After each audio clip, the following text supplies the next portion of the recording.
Welcome! In today's video, we're going to learn how to send a channel link on WhatsApp web using your PC, especially with the latest update. Sharing channel links can help you connect with friends and share interesting content easily. Let's get right into the steps. First, open your web browser and go to whatsapp.com. Make sure you're logged into your account. Once you're on the homepage, you'll see your chat list on the left side. Next, look for Channels in the left side menu and click on it. This will take you to a list of channels that you're following or can explore. Now, find and enter the channel you want to share. You can scroll through your channels or search for a specific one. Once you've located the channel, click on it to open it up. After entering the channel, click on its name at the top of the chat window. This action will reveal additional options related to the channel. Finally, click on Copy Link.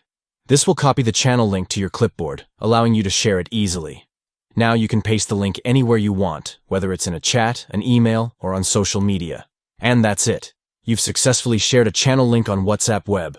If you found this video helpful, don't forget to like and subscribe for more useful tips and tricks. Happy sharing!